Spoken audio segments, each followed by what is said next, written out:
Muchas gracias, Sam. En primer lugar, como no ha de agradecer a la Fundación FISES, a Besadari y a todos los patrocinadores del evento la posibilidad de venir aquí a explicar sobre la discalculia, que es, yo creo, que la gran desconocida, y muchos de vosotros seguramente uno de los casos que presentemos habréis visto ya niños y niñas con estas dificultades, pero algunos otros no. Y me gustaría hacer un poco, así en forma genérica, un breve repaso a qué les pasa a estos niños y niñas, cómo se diagnostica, qué herramientas tenemos y también cómo podemos reeducar, de la misma manera que nos acaban de presentar diferentes métodos y técnicas para mejorar las habilidades lectoras, para mejorar, o ya no mejorar, sino utilizar más el pensamiento creativo, más hemisferio derecho que hemisferio izquierdo. Pues aquí vamos a presentar también herramientas de cómo intentar mejorar el aprendizaje de las matemáticas. En primer lugar, me gustaría haceros una pregunta algo personal. ¿Cuánta gente de aquí es o se considera de letras y cuánta gente de aquí se considera de ciencias? ¿No? ¿De letras cuántos? Ganáis por goleada. Y los otros supongo que de ciencias o mixtos, ¿no? Ahora no sé si exactamente funciona así, pero hace muchos años, cuando yo era pequeño, ¿no? Se decía, mira, tú sirves para las matemáticas, pues puedes ser de ciencias, a ti te van mal las matemáticas y algún día serás de letras, ¿no? Y llegaba un poco el alivio de pensar, bueno, algún día me olvidaré de las matemáticas. ¿Podemos olvidarnos de las matemáticas? ¿Podemos olvidarnos de los números? De las matemáticas seguramente sí, porque las matemáticas es algo intrínseco a la propia educación, al colegio.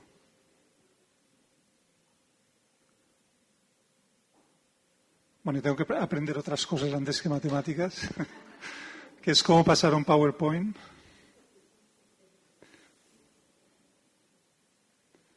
Caramba. Si alguien me puede prestar una ayudita. Es que he pulsado esto y no avanza.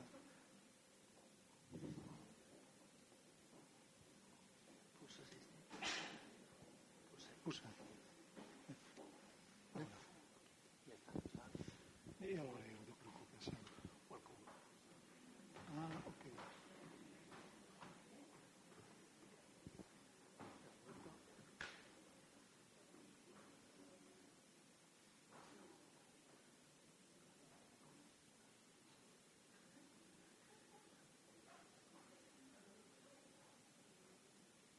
Ya está. Vale. Pues como os decía, a veces es muy difícil olvidar los números, porque los números están presentes siempre en nuestras vidas. Aquí he puesto, a lo mejor he exagerado un poco, nuestra vida gira alrededor de los números, puede que no sea tanto, pero los números están en todos los sitios. Están en la escuela, evidentemente, desde operaciones muy sencillas a operaciones mucho más complejas, como estas que tenemos aquí. Están en algunos trabajos. Pero también el cálculo y la aritmética también están en el día a día cotidiano. Esos niños y niñas que en algún momento se sintieron liberados pensando que nunca más verían los números, ahora se ven obligados, aunque no estén haciendo clases de matemáticas, a medirse, a contar los pasos para saltar, a celebrar el cumpleaños, a ver qué edad tiene, cuántos días faltan para llegar a su aniversario. Juegan también con los números, con más o menos acierto. Y una cosa que lleva mucha problemática, identificar qué día somos, cuántos días faltan para la semana que viene o para tal evento, cómo se calculan el tiempo, qué hora es. En formato digital puede ser relativamente fácil, pero en formato analógico puede ser realmente complicado. A la hora de ir al supermercado y pesar, a la hora de comprar, a la hora de observar cuál es el contenido calórico de los alimentos, a la hora de medir, a la hora de tomar medidas de referencia. Hay diversas, nuestra vida cotidiana está llena de números. ¿Podemos fácilmente evitarlos? No podemos evitarlos, están siempre presentes allí. Por tanto, esa idea de que algún día nos vamos a olvidar de los números no es realmente así. Cuando somos adultos tenemos una cierta ventaja de cuando somos pequeños y es que podemos evitar las situaciones, podemos buscar trabajos en que los números no nos hagan, entre comillas, la puñeta como nos hacían cuando éramos pequeños. Pero aún y así no podemos escapar muchas veces de estas situaciones. Tenemos una cierta ventaja, por eso, a la hora de manejar los números. Y es que tenemos un sentido numérico innato, como mamíferos o como otras especies o grupos como las aves. Tenemos un sentido numérico innato. No es tal un sentido numérico, es un sentido relacionado con la magnitud, con la capacidad de medir el tiempo, el espacio, la cantidad. Este sentido numérico innato nos permite, cuando somos ya realmente, ya desde pequeños, nos permite identificar la cantidad de objetos que están a nuestro alrededor. Y esto funciona sobre todo para números pequeños. Y ahora os voy a presentar un pequeño ejercicio que pondrá de manifiesto este sentido numérico innato. Se llama el subitizing. ¿Qué pretende el subitizing? Yo ahora os voy a presentar una serie de diapositivas y os voy a pedir que tan rápido como podáis contéis el número de elementos que hay en la diapositiva y levantéis la mano y lo digáis en voz alta. ¿Vale? Sin vergüenza. ¿No?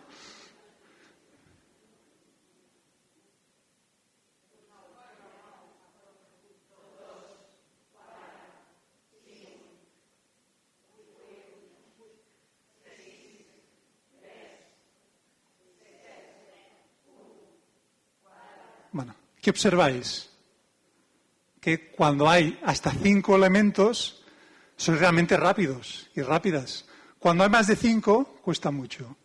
Los bebés pequeños de 4 meses, tanto son muy bebés y muy pequeños, son capaces de diferenciar hasta 3 elementos de forma automática. Esto es el subitizing. Es una conducta adaptativa para hacer frente a las demandas de nuestro entorno. Y esta característica tan básica es sobre la que se sustentan otros tipos de aprendizajes relacionados con la magnitud, con los números y con las matemáticas después en el currículum escolar. Vamos a hacer otro ejercicio y luego os dejaré descansar un rato. Es un ejercicio de magnitud. Lo que os voy a pedir en este ejercicio... ¿Se me ha colado? Está aquí. Perdón, ¿eh? Es que con tanta tecnología a veces se escapan las cosas. Perfecto. Lo que os voy a pedir ahora es que van a ser una serie de puntitos negros sobre fondo blanco y quisiera que me encontráis el punto rojo. Estad muy atentos porque yo voy a pasar las diapositivas muy rápidamente.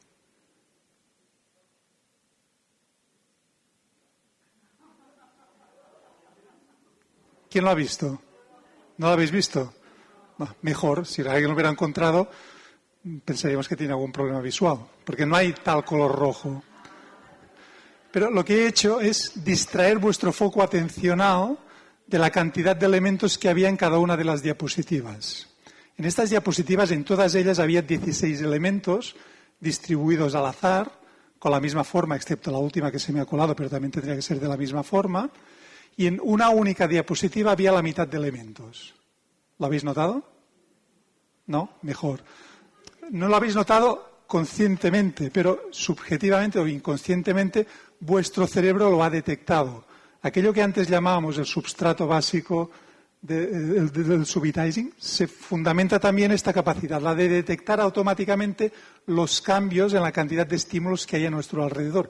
Y esto es lo que saben hacer los bebés con 4 meses. Cuando tú le presentas 3 objetos, cambia el foco atencional y se los mira. Si le vuelves a presentar 3, se los vuelve a mirar. Pero si le vuelves a presentar 3 varias veces, al final debe pensar, qué aburrimiento, pues ya ni me los miro.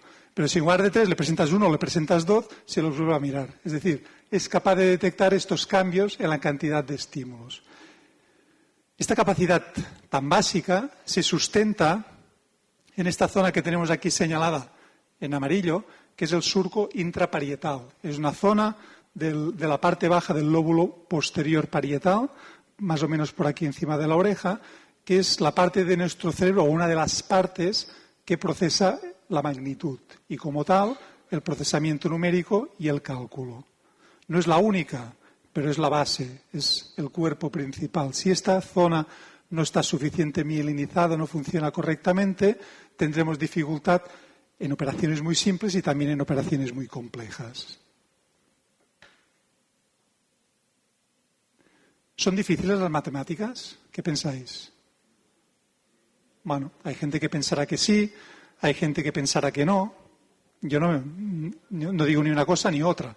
Aquí tenemos lo que es el currículum en matemáticas de la educación primaria según la Generalitat de Cataluña, que lo agrupa el currículum en 4 dimensiones: resolución de problemas, razonamiento y prueba, conexiones, comunicación y presentación. Y en cada una de ellas hay una serie de competencias que tienen que haberse conseguido al finalizar la escuela primaria. No voy a entrar en cada una de ellas. Si os presento un ejercicio como este que tenemos aquí, esto ya nos puede parecer mucho más difícil, ¿no? ¿Con el sentido numérico que hemos presentado antes podremos resolver esto? No. Es necesario para tener una buena comprensión de los números, pero no es suficiente. Hacen falta regiones prefrontales, regiones relacionadas con la memoria, donde se almacena información y acceder a ella de forma diferente en el tiempo para llegar a la resolución de este problema.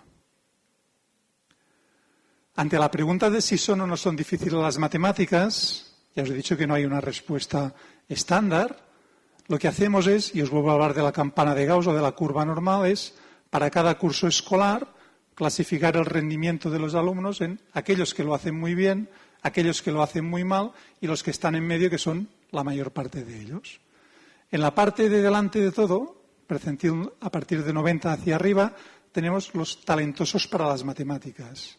En la parte media tenemos el rango normal y en la parte baja de esta curva tenemos aquellos alumnos que tienen un rendimiento bajo en matemáticas. Y estos, rendimiento bajo en matemáticas, se pueden agrupar en 2 subgrupos: los que tienen dificultades con el aprendizaje de aspectos concretos de las matemáticas y los que tienen discalculia. ¿Qué diferencia hay entre unos y ellos?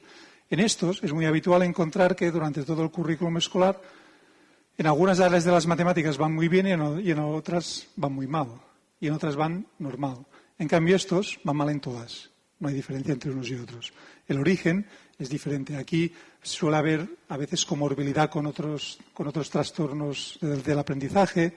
A veces sencillamente es que no se ha explicado bien y aquello le cuesta más, o porque por aspectos procedimentales no consigue entender lo que se le explica. Y en cambio la discalculia, ahora veremos algunos casos, es realmente cuando no hay manera de entender ni lo más básico del procesamiento numérico y el cálculo. Para que veáis un poco una comparativa, muchos de vosotros sois maestros, ya habéis visto ya niños que rinden muy bien, niños que rinden normal y niños que rinden peor. Para que veáis un poco un ejemplo, os pongo este caso. Un niño de P4, acaba de finalizarlo ahora mismo, que veréis que tiene competencias que pueden ser tranquilamente de P5 o incluso de primera educación primaria. Dejadme lanzar el vídeo. Pep. Vols que te faig sofes, Pep? Està en català. 2 més 2. 2 més 2, 4. 5 més 5. 5 més 5, 10. 5 més 2. Fes 5 més 2 primer. 5 més 2, doncs 7. 19 més 19. Doncs 18. 50 més 50. 100. 10 més 4. 10 més 4, 14. 2.000 més 1.000. 4.000.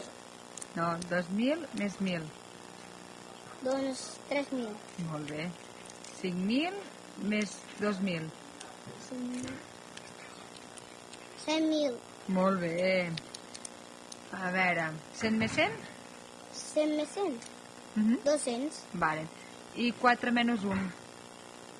4 menys 1, doncs 3. I 2 menys 2? 2 menys 2, doncs 0. Molt bé.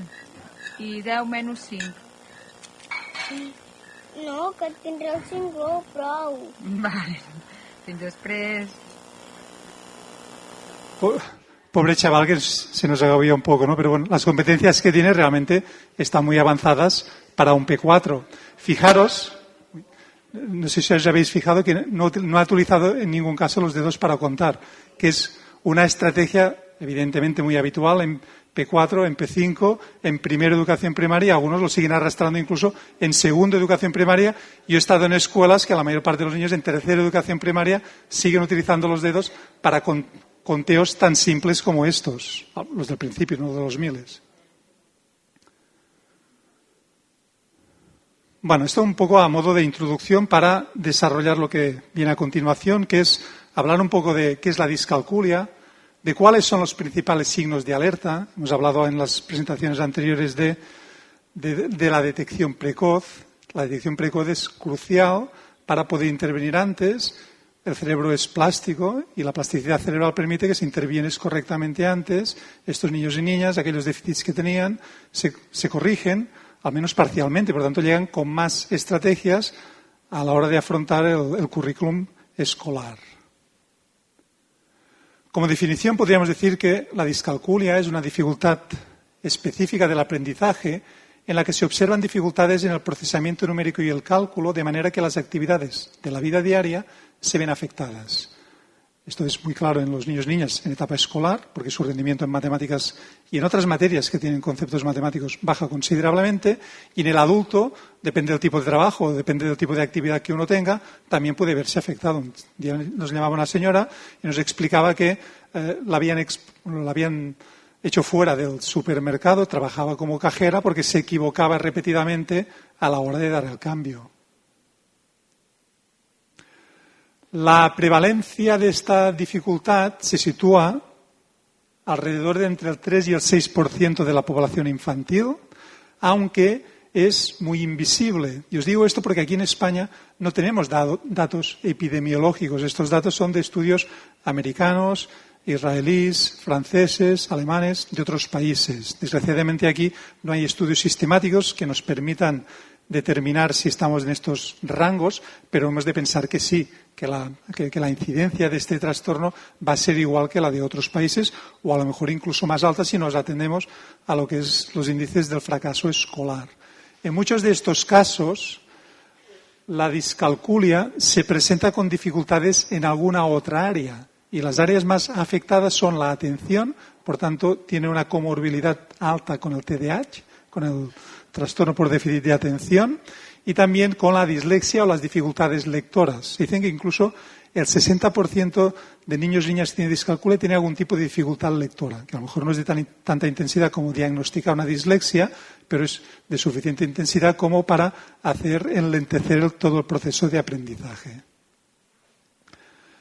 La etiología, ya os he comentado que hay una parte del cerebro que es, aquí en las imágenes de resonancia magnética funcional, se aprecia su localización en la zona parietal derecha e izquierda, por tanto bilateral, y esto está confirmado tanto en estudios en población sin estas dificultades, realizando tareas de procesamiento numérico y cálculo, en estudios funcionales, como en estudios de resonancia magnética estructural en la que se cuantifica la cantidad de sustancia gris que hay en esta región parietal y se observa que en el caso de los discalcúlicos en esta zona hay un déficit en el volumen de sustancia gris. Por tanto, su cerebro no está tan preparado como el resto de cerebros para tener estas competencias en procesamiento numérico y cálculo. También tienen déficits en sustancia blanca, es decir, entre las conexiones de la red neural que se dedica al procesamiento numérico y el cálculo. Y funcionalmente su cerebro, cuando afronta tareas numéricas, no funciona como debería funcionar. Zonas que deberían estar implicadas en los cálculos aproximados y exactos no funcionan y zonas que no deberían estar activadas se activan como mecanismo compensatorio que es ineficiente. Por tanto, en la discalculia hay un substrato neural, como en la miopía hay un substrato también fisiológico, como en la dislexia, pues aquí sucede lo mismo. ¿Se puede heredar?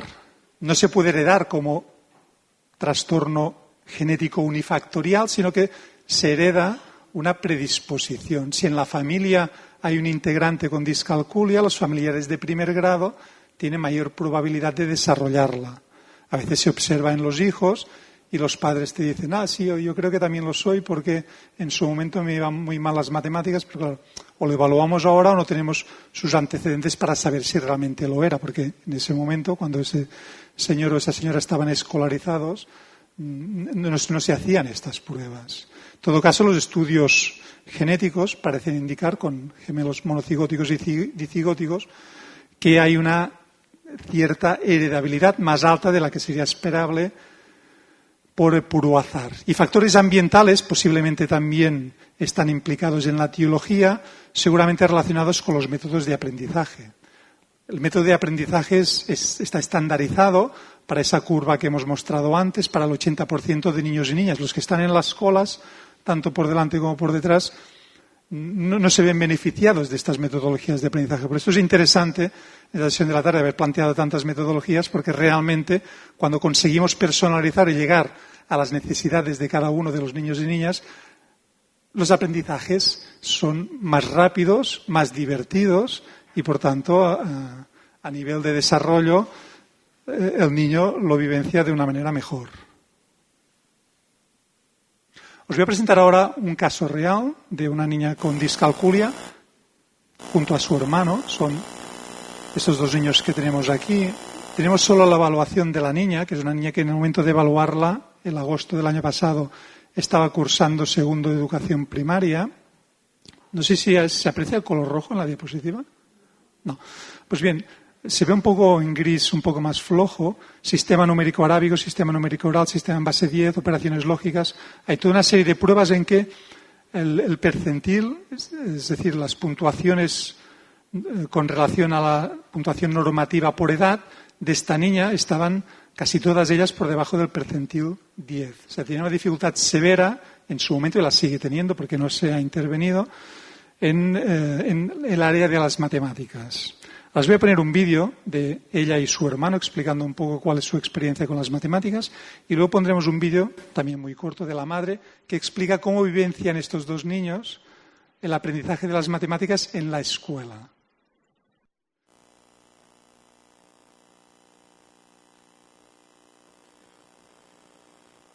Creieu, us costen les mates una miqueta? Sí. Sí? I us agraden? No. No us agraden les mates? No. Per què no us agraden? Perquè em passaré pensant números al revés. I et costen? Sí. I a tu? I a mi perquè de vegades... A tu per què? Per què? Perquè m'avorreixo. Fent mates? Si fem mates m'avorreixo molt. Si no ho faig bé ho torno a fer un vegada difícil. I et costen? No. Va, us vaig a fer unes preguntes. A veure, Arnau, 5 i 5. 1, 2, 3, 4, 5, 6, 7, 8, 9, 10. 10. Molt bé. I sense dits, que ho saps fer? A veure, anem a provar sense dits. 3 i 3. 3, 4. I tu, Esther? 10 i 10. 9, 10, 20. 20 i 20. 20, 40. 50 i 50. 50 i 50, 100. 60 i 60. 6 al cap. 6 al cap. 10, 11, 12, 12. 60 i 60, 12? 60, 60, 112. I tu, Arnau, si tens 4 carmels i el papa te'n regala 3, quants carmels tens? 1, 2, 3, 4, 5, 6, 7, 4. 4. A veure, torna-hi. Si tens 4 carmels i el papa te'n regala 3. 3, 4, 5, 6, 7, 8. Ho estàs fent bé, això? Sí. 4 carmels i el papa te'n regala 3. Ah, sí. Va, 4? No, vale. 1, 2, 3, 4, 5, 6, 7. 7. I tu, Esther, tens 30 retoladors i el papa te'n regala 10. Quants retoladors tens? Ho has de fer amb el cap o ho pots fer pensant? Amb els dits pots fer-ho o amb el cap? Amb el cap no ho pots fer? A veure, 30 retoladors i el papa... 30 al cap, 10 al cap. 30, 31, 32, 33, 34, 35. 35, 37, 38, 39, 40. Molt bé. I A veure, farem una resta. Arnau. 6 menys 2. 4. Molt bé. Sí, 6 menys 2 fan 4. A veure, Esther. 12 menys 3.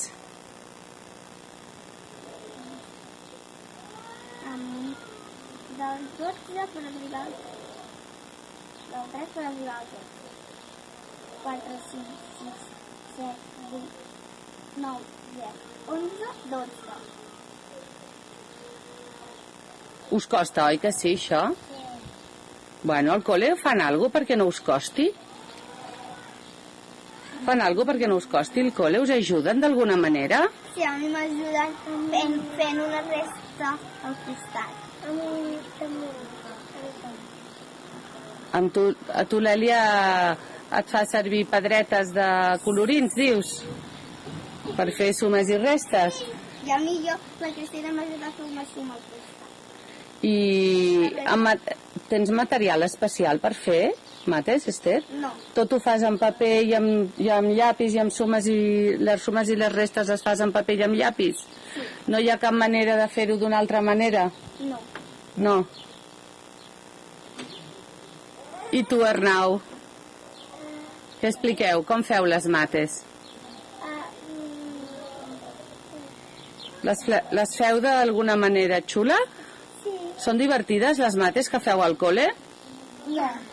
No. No, són molt avorrides. Sí, són molt perquè de vegades la Cristina posa les sumes de 4, per exemple. I et costen. I a mi també em fiquen les sumes de 4 i és molt. A tu no et fiquen sumes de 4, que fas primer. A tu te les fiquen de 2 melons.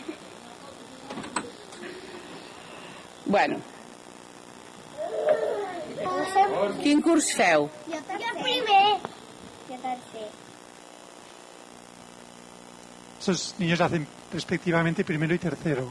La evaluación de ella fue hecha en segundo, pero ha hecho todo un curso académico. Como habéis visto, las competencias son muy diferentes al niño que hemos mostrado antes. Y ahora la madre nos explica un poco su experiencia, un poco con una cierta frustración, porque hace tiempo que estas dificultades se han detectado y la escuela no ha intervenido y no ha hecho nada especial para hacer ningún tipo de cambio metodológico.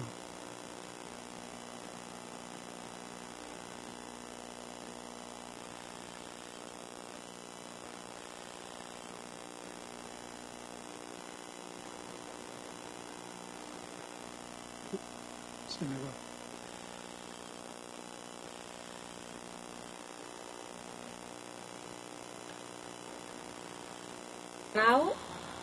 L'Esther ha fet aquest any tercer de primària i l'Arnau primer. Des de ben petits que ja es van començar a detectar les dificultats que presentaven tant a nivell de lectoescriptura com de matemàtiques. Amb el Pep vam veure que hi havia un problema de dislèxia i també de discalcúlia. A P3 l'Esther ja mostrava dificultats quan es feia llenguatge matemàtic i l'Arnau també. Sempre hem anat avançant els cursos i les mestres ens han anat dient que no superaven el curs, no superaven aquesta àrea concretament de matemàtiques perquè es mostraven moltes dificultats. Com heu vist en l'altre vídeo, doncs són evidents aquestes dificultats. Ells la numeració no la tenen assolida, càlcul mental és el que els hi va pitjor. A les escoles ha costat bastant que s'entengui que necessiten una adaptació metodològica i no una adaptació curricular, ja que ells necessiten adaptar la manera d'aprendre aquestes matemàtiques, no els continguts ni baixar el nivell curricular. Per tant, és un hàndicap amb el que ens trobem molt sovint, que com a pares hem d'anar lluitant i hem d'explicar que necessiten adaptacions metodològiques, que tenen el dret de rebre aquestes adaptacions, i és una cosa que costa molt. Jo, com a mare i com a mestra, m'he trobat que a la facultat tampoc et preparen en aquest aspecte.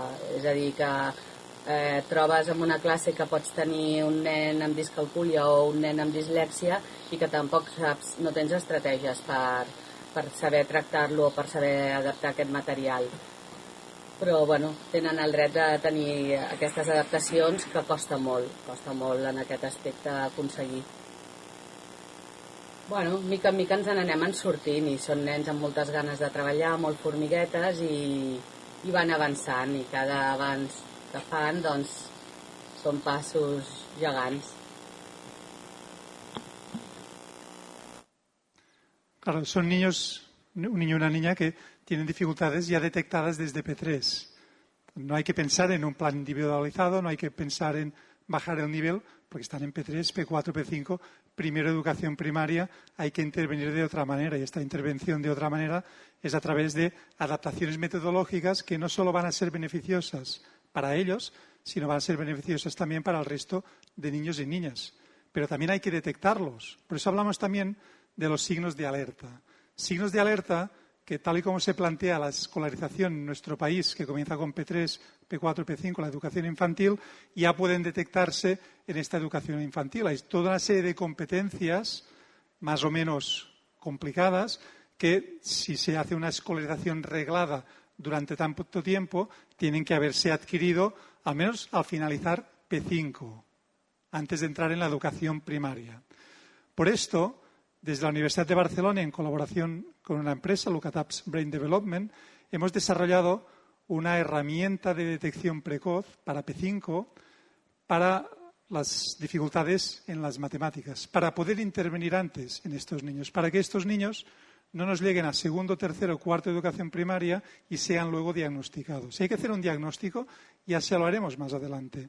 Pero si ya detectamos a estas edades que tienen o que presentan estas dificultades, podemos intervenir. Y esto nos va a llevar a que todos estos niños y niñas que están en la cola, en este caso en matemáticas, que si no intervenimos sin detectar y por tanto sin intervenir, serían un grueso importante en en tercera educación primaria. Si detectamos e intervenimos, se habrán reducido a una tercera parte, a una cuarta parte o a la mitad.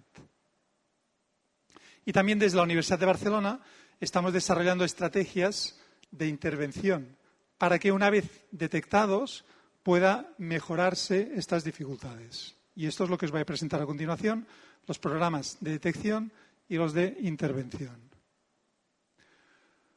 Como detección, tenemos desarrollado un screening, que llamamos P5 Screening. Aquí tenéis algunos ítems de este screening. Esto está en una plataforma digital en la cual los maestros pueden evaluar a sus alumnos y, una vez hecha la valoración de cada uno de ellos, tienen un informe y saben si ese niño es un niño de riesgo o esa niña es de riesgo o no es de riesgo para ser mal competente en matemáticas en la educación primaria. Y esto es importante porque el cerebro, cuando está máximamente preparado para procesar letras y números, es alrededor de los 6 años, entre primero y segundo de educación primaria. Por tanto, es en el momento en que deberíamos enseñar estos contenidos. Si han enseñado ya desde antes, desde P3, pues habría que tener unas competencias para poder desarrollar mucho más rápidamente esto. Por tanto, si después de este currículum académico no se cumplen estos criterios que tenemos aquí, que van desde mantener un orden estable en al contar, hasta hacer estimaciones pequeñas de hasta 10 o reconocer las grafías de los números del 1 al 10. Si no se cumplen estos más otros criterios que tenemos en el screening, podemos no asegurar, pero sí probabilísticamente determinar que un porcentaje del 85-90% de estos niños, si no se hace nada, tendrán dificultades en primero, en segundo, en tercero de educación primaria. Y esto no nos lo hemos inventado nosotros, esto lo dice la literatura científica. La literatura científica ya está de acuerdo en decir que cuando los niños que comienzan la escolaridad con una pobre comprensión numérica tienen 4 veces más de posibilidades de presentar bajas puntuaciones en test psicotécnicos durante la adolescencia. Por tanto, es un determinante muy importante. El bajo conocimiento numérico al inicio escolar se debe a un déficit en los sistemas de representación de cantidades aproximadas y percepción de pequeñas cantidades. Es lo que hemos comentado antes, el surco intraparietal. Parece que hay un déficit que nos lleva a que, con el sistema tradicional, nos cueste mucho más aprender. El sentido numérico, a los 6 meses, correlaciona con puntuaciones estandarizadas en pruebas numéricas a los 3 años y medio. Es decir, si fuéramos capaces de desarrollar un test que evaluara las competencias en magnitud a los pocos meses de vida, ya sabríamos o podríamos determinar con una alta probabilidad qué niños van a tener a los 3 años y medio dificultades, y los que tienen dificultades a los 3 años y medio son los que tienen dificultades en la educación primaria, en la adolescencia. Por tanto, de ahí la importancia de la detección, tanto en educación infantil como en educación primaria. ¿Cómo se diagnostica la discalculia? En educación infantil no diagnosticamos. El diagnóstico lo hacemos a partir de finales de primero, segundo de educación primaria, cuando ese periodo de aprendizaje, ese periodo natural de aprendizaje, ya está en sus máximos. Una vez superado ese periodo, si nos hemos quedado atrás, hay muchas probabilidades de que haberse quedado atrás siempre seguimos estando detrás. Por tanto, a partir de cierta edad ya podemos hacer un diagnóstico. A veces, sin hacer un diagnóstico, ya podemos también detectar en la escuela primaria ciertos signos de alerta. Si nos encontramos en primero, en segundo, sobre todo en segundo y en tercero, niños que para contar utilizan los dedos, que tienen dificultades para contar hacia atrás, que les es difícil hacer cálculos aproximados, que les cuesta manipular cifras grandes como las centenas y los miles, que tienen dificultades para saber qué operación hay que aplicar para resolver un problema, que les cuesta memorizar las tablas de multiplicar. Hoy se saben el 4, mañana se saben el 5 y cuando se saben el 6 ya han olvidado el 4. Esto es muy habitual en la discalculia y también es en la dislexia, porque hace referencia a lo que es el bucle fonológico, a la memoria de trabajo verbal. Por tanto, con varios de estos signos de alerta, nosotros ya podemos comenzar a intervenir. No hemos de esperar a que haya un diagnóstico. No obstante, si queremos hacer un diagnóstico, lo podemos hacer a partir del DSM-5. Los criterios que están aquí listados como trastorno específico del aprendizaje nos sirven para poner una etiqueta. ¿Es bueno poner etiquetas? Puede ser bueno, puede ser malo, depende de cómo se use esa etiqueta. En general, las etiquetas dan visibilidad a los trastornos y, por tanto, son bien recibidas. Para evaluar la discalculia debemos hacer una exploración neuropsicológica completa. O sea, no hay un único test que nos diga este niño es discalcúlico o esta niña o no lo es. Para hacer esta evaluación neuropsicológica hemos de fijarnos en diferentes aspectos cognitivos. ¿Por qué? Porque el procesamiento numérico del cálculo es una habilidad multifactorial que comprende un procesamiento espacial, la distancia entre los números, un componente verbal, por ejemplo, las tablas de multiplicar o cómo se escriben, un componente ejecutivo, cómo se resuelven los problemas aritméticos, un componente amnésico de memoria para memorizar los hechos aritméticos y otras operaciones. Por tanto, si queremos hacer una evaluación completa, hemos de evaluar el cociente intelectual o hacer al menos una estimación, la memoria de trabajo, funciones ejecutivas, habilidades visoespaciales y visoperceptivas, atención. Podemos evaluar también la lectoescritura para ver si hay comorbilidad, no sea que sea un niño o una niña que tenga muchas dificultades con los problemas aritméticos y, evidentemente, evaluar las habilidades numéricas y de cálculo. Para evaluar las habilidades numéricas y de cálculo, tenemos que evaluar diversos componentes. Cuando evaluamos habilidades numéricas y de cálculo, no evaluamos el currículum escolar. O sea, no hacemos cuáles son las competencias que debe tener adquiridas. A ver, multiplicaciones, divisiones, ¿las tienen o no las tienen? No, esto ya lo hacen en la escuela. Nosotros desde fuera lo que hacemos es evaluar una serie de aspectos que son o que se considera la literatura científica que son muy básicos, que sustentan estos aprendizajes más complejos y que son el contagio, la numeración de puntos, esto sobre todo en infantil, el sistema en base 10, los procesos de transcodificación numérica, es decir, transformación de un formato verbal a escrito o de escrito a verbal, cálculo mental escrito exacto y aproximado, situación de números en una línea numérica mental, es decir, qué distribución mental tiene ese niño o esa niña de los números, estimación perceptiva de cantidades y resolución de problemas con enunciado verbal. Todo esto que tenéis aquí se debe hacer con test normalizados y estandarizados. Y la pregunta que nos podemos hacer es ¿qué test disponemos hoy en día aquí en el Estado español que estén baremados y, por tanto, podamos utilizar libremente? Y os he hecho un resumen de los más representativos, el TEDIMAT, que sirve para evaluar prácticamente todas estas competencias que hemos comentado, pero solo hasta tercero de educación primaria. El tema 3 muy parecido al TEDIMAT, también hasta tercero de educación primaria, pero, por ejemplo, ambos, según la literatura científica, carecen de un componente básico que es en tareas de cálculo y en tareas de problemas aritméticos, solo evalúan la precisión, es decir, la cantidad de aciertos y errores, pero no evalúan, en cambio, el tiempo de reacción. El tiempo de reacción o el tiempo que tarda ese niño o esa niña en resolver estas tareas de cálculo mental o esos problemas aritméticos. Y esto es muy importante. No es lo mismo resolver 14 más 9 en 3 segundos que resolverlo en 59 segundos. El que lo resuelve en 59 segundos es mucho menos competente que el que lo resuelve en 3 segundos. Y esto en primero y en segundo a lo mejor no es importante, pero en sexto de educación primaria, sobre todo cuando se entra en la ESO, es muy importante, porque hay muchas limitaciones de tiempo en todos los aprendizajes. Tenemos el BADI, que es una batería de aptitudes que evalúa diferentes aspectos, que oscila entre la educación primaria y el bachillerato, pero que la evaluación que hace está restringida al cálculo escrito y a los problemas aritméticos. Por tanto, deja muchos de esos componentes que se consideran importantes sin evaluar. Tenemos el RAT, que es una batería americana que evalúa diferentes procesos, entre los cuales procesamiento numérico y cálculo. Y aquí también solo evalúa cálculo mental y cálculo escrito y no tiene baremos ni catalanes ni españoles. Tenemos la adaptación española de la escala BAS, que es una escala para evaluar el cociente intelectual y tiene unos subtests de lenguaje, de lectoescritura y también de procesamiento numérico y cálculo.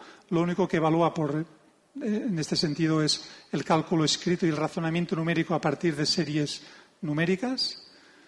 Tenemos la prueba de canales que utilizan algunos EAPs, algunos CESMIG, algunas escuelas, que va desde primero a sexto de educación primaria, pero que no solo, el gran problema que tiene es que solo evalúa aspectos de cálculo y tiene unos baremos que están realmente desfasados. Estamos hablando de baremos del 1990. Con todo este panorama, desde la Universidad de Barcelona nos propusimos desarrollar un test que fuera capaz de evaluar todas estas capacidades, que son básicas para lograr unos buenos aprendizajes, y desarrollamos una batería de test para evaluar diferentes aspectos cognitivos, como la lectura, el cálculo, la atención sostenida, la memoria de trabajo, y uno de ellos, el DICAL, que está especialmente diseñado para evaluar en toda la educación primaria todos estos aspectos básicos y en las pruebas, por ejemplo, de cálculo y de problemas aritméticos, evaluando tanto la precisión como el tiempo de reacción. Es una batería relativamente corta, se pasa en 15-20 minutos, se autocorrige ella sola y nos da un informe valorativo de las puntuaciones que tiene cada uno de ese niño o niña que ha pasado por esta prueba. Está baremado en escuelas catalanas y estamos ahora en proceso de evaluar en baremos españoles. Y ahora, si me permitís, os voy a hacer una demostración de este test para que veáis realmente qué áreas evalúa y la facilidad de uso que tiene. No sé si habéis recibido, ahora nos miraremos esta otra pantalla, está de aquí. No sé si habéis recibido el descriptivo con esta web y con los códigos de acceso para la demo, ¿no? Bueno, pues apuntad lucataps.com/v/norm y os sitúa en esta página en que, poniendo un código estándar, que es FDMA, en minúsculas. Sí, la web es las 3 www.lucataps.com/U de Universidad, B de Barcelona, /norm de norma, sin la A. ¿Sí? Pues hay un código de demo que es, el código usuario es FDMA, Francia, Dinamarca, Madrid, Alemania, y la contraseña, para que sea fácil, es demo. Sí, todo en minúscula. Demo. Cuando entráis os pide vuestro código electrónico.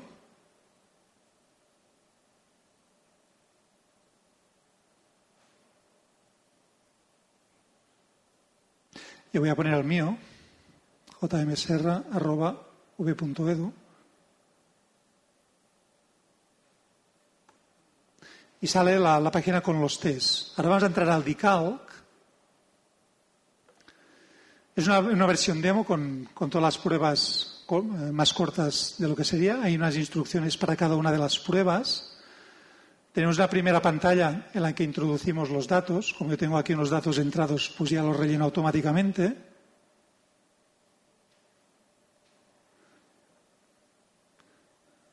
Vale, ya se ha situado.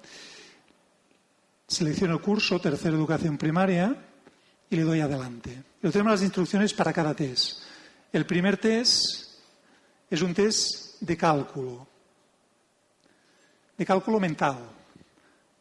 En este test ponemos diferentes operaciones, sumas de un dígito, restas de un dígito, sumas de 1 y 2 dígitos, restas de 1 y 2 dígitos, sumas de 2 dígitos, restas de 2 dígitos, de 3 y de 3 respectivamente. Y evaluamos la precisión y el tiempo en que tarda en responder. Por ejemplo, cuando decimos 1 más 7, justo después de decir 7, clicamos y aparece el teclado. Aquí comienza el cronómetro a contar. Cuando el niño nos dice la respuesta, 8, la entramos y se ha quedado grabado el tiempo.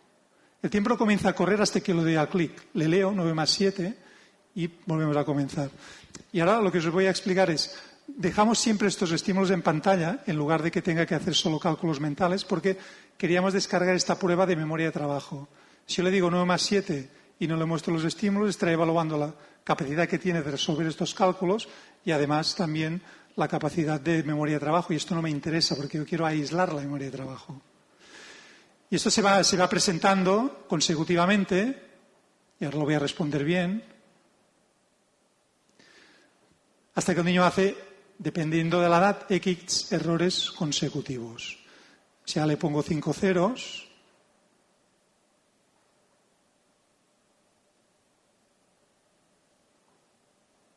¿veis cómo van cambiando los estímulos? Le doy a 0 y a cambio de prueba. Evaluamos también la línea numérica mental, es decir, qué capacidad tiene el niño o la niña de distribuir mentalmente los estímulos numéricos en su cabeza. Que esto se ha observado que en los niños y niñas con discalculia esta capacidad se pierde a partir del número 10. Para ellos el 11, el 15, el 20 son prácticamente el mismo número. En esta prueba lo que hacemos es pedir al niño o a la niña que el número target que le damos lo sitúe en una escala de referencia que puede ser para algunos estímulos del 0 al 10, para otros es del 0 al 20, para otros del 0 al 100 y para otros está aleatorizado.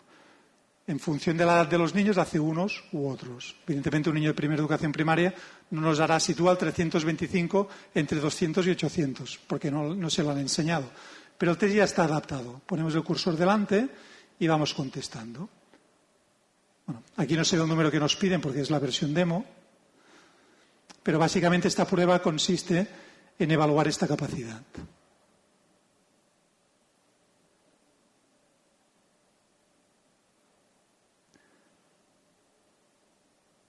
La siguiente prueba es una prueba de transcodificación. ¿Qué capacidad tiene el niño o la niña de leer los números que le presentamos por pantalla? También desde más fáciles a más difíciles. Y dependiendo de la edad, se comienza en uno u otro. Y cuando dice 3, lo apuntamos. Esta prueba no mide tiempo, solo mide precisión.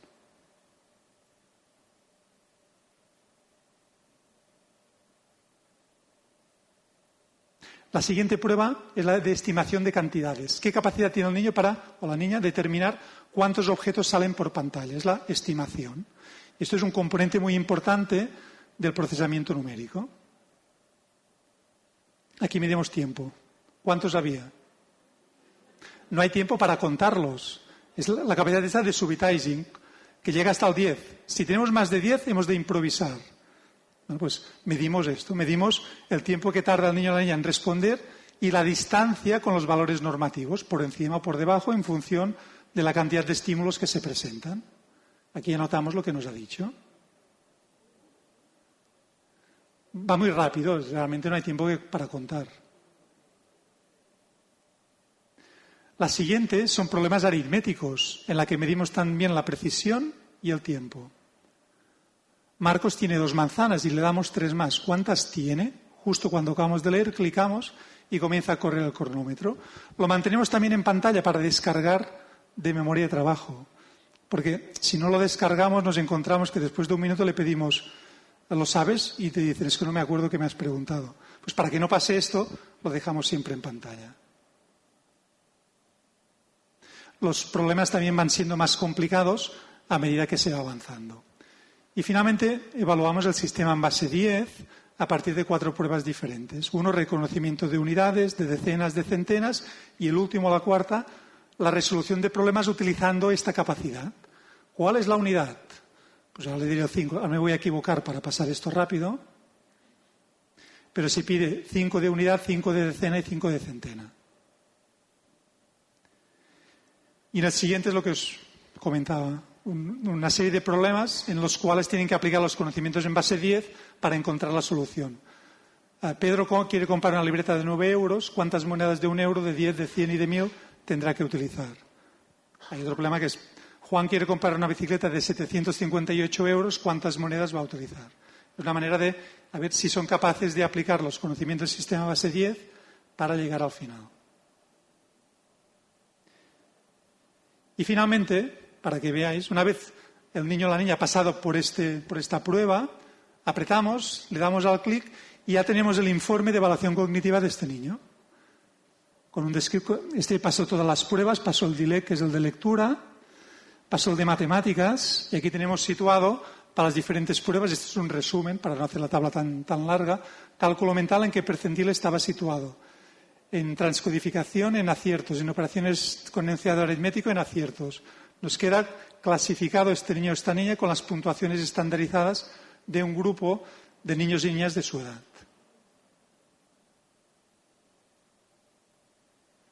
Y ahora vamos a cambiar de diapositiva o de presentación.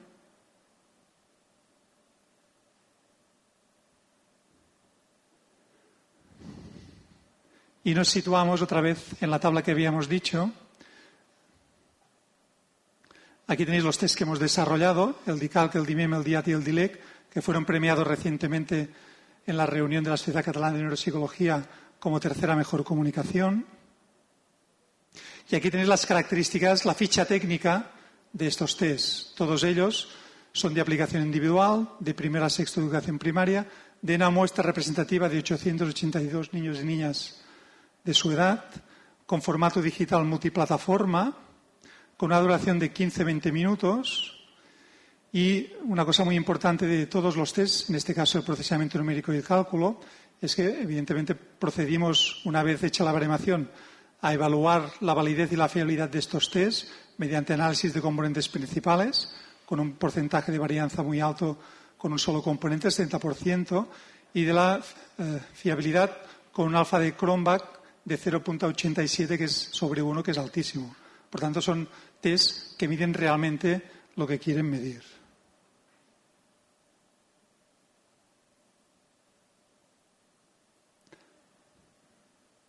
Esto lo paso rápido porque lo había preparado por si no funcionaba Internet. Muy bien, pues y ahora ya tenemos el problema. Hemos hecho una evaluación y hemos obtenido los resultados que nos indican que un niño o una niña tiene dificultades con las matemáticas. A modo de curiosidad os puedo decir que cuando pedimos a diferentes escuelas si querían participar en la baremación, una de ellas nos dijo textualmente, no, porque si nos das unos informes que dicen que tenemos niños y niñas con dificultades, ¿qué vamos a hacer después? Por tanto, no queremos este problema añadido. Bueno, podemos hacer cosas para mejorar estas dificultades.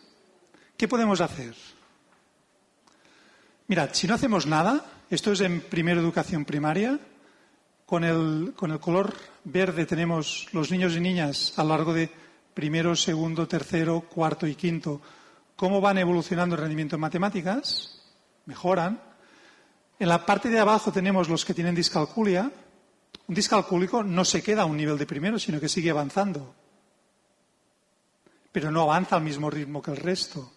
Fijaros que la distancia entre los normomatemáticos, si les podemos decir así, y los discalcúlicos es prácticamente el doble en quinto que en primera educación primaria. Por tanto, le estamos cargando una mochila cada vez más pesada. Los niños y niñas con dificultades, con discalculia, tienen una doble dificultad. Son discalcúlicos y, por tanto, les cuesta más aprender que el resto. Y, en segundo lugar, el método estándar que se utiliza en la mayor parte de las escuelas no es el adecuado. Tanto en vez de desarrollar otra metodología, como nos decía la madre. No queremos un plan individualizado, no queremos disminuir contenidos.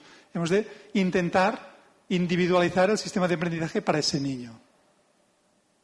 Crear un protocolo.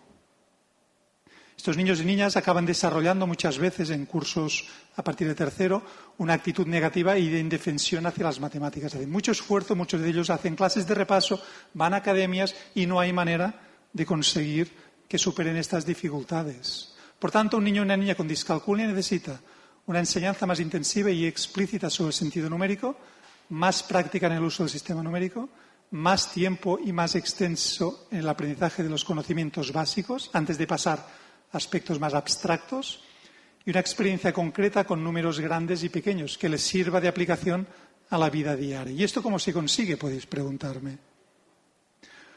Con una estrategia, una aproximación multisensorial. Esto es al menos lo que dice la literatura. ¿Qué tenemos hoy en día? Hoy en día tenemos lo que llamamos la reeducación tradicional, con sus pros y sus contras. La reeducación tradicional es multisensorial, se utilizan muchos elementos manipulativos en la misma aula, fuera del aula.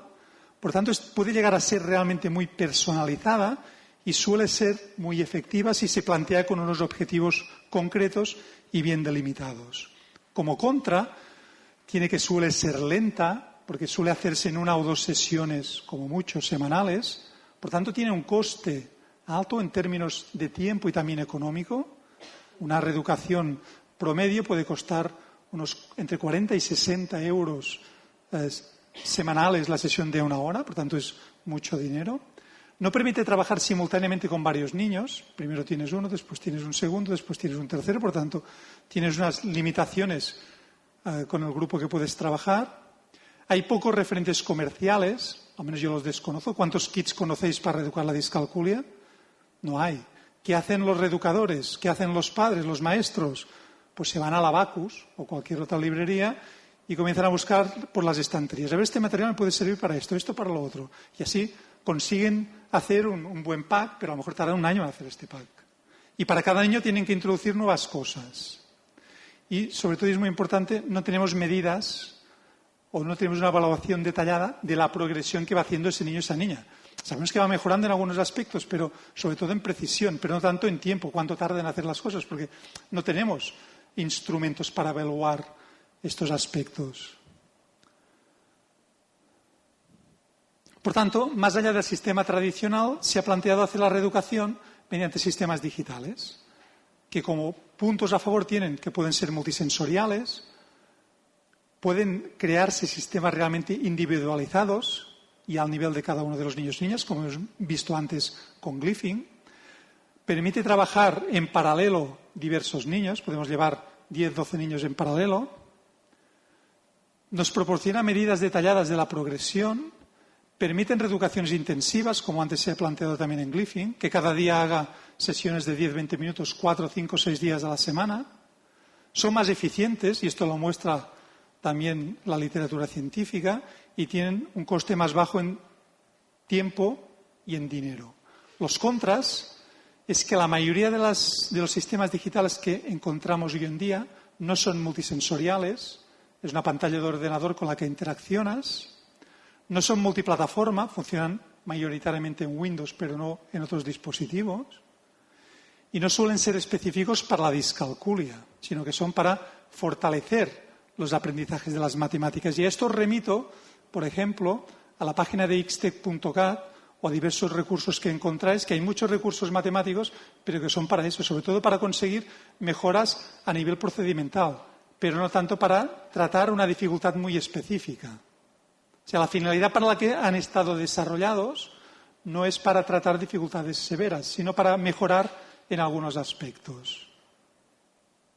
Sí que hay programas informatizados que han probado su efectividad, como The Number Race, que fue probado por el equipo de Anna Wilson y Stanislas Dehaene en París, y ellos demostraron, después de trabajar durante unos meses, que los niños y niñas mejoraban en cálculo aproximado y comparación de números, o con el rescue calculares de Kucian y otros autores, que trabajando la línea numérica mental consiguieron no solo mejoras a nivel conductual, sino también consiguieron mejoras a nivel cerebral en los patrones de activación y desactivación de esas regiones que forman parte de la red neural del procesamiento numérico y el cálculo.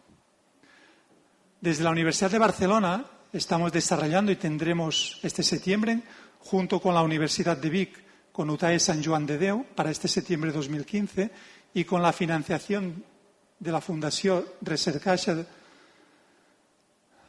estamos desarrollando lo que llamamos el método Numerus, que está basado en la evidencia científica, que permite un sistema individualizado de intervención que trabaja con niveles de dificultad construidos a partir del rendimiento en esas pruebas de niños y niñas de nuestra propia población, que trabaja con tiempos de reacción y precisión para optimizar las pautas, es decir, avanzamos o lentecemos el ritmo de aprendizaje en función no solo de los aciertos, sino también del tiempo. Y esto lo hacemos, como otros sistemas que se han presentado hoy como Glyphing, no de forma automatizada, sino que siempre hay un supervisor que monitoriza el rendimiento de ese niño o esa niña y establece una pauta más o menos guiada. Este programa, el método Numerus, está basado en gamificación y en real games. Por tanto, queremos que motive más y que genere más adherencia. Por eso que pretendemos que no solo sea digital, sino que sea un juego y que ese juego también tenga una aplicabilidad, una usabilidad, que tenga una continuidad desde que tú comienzas la reeducación hasta el final.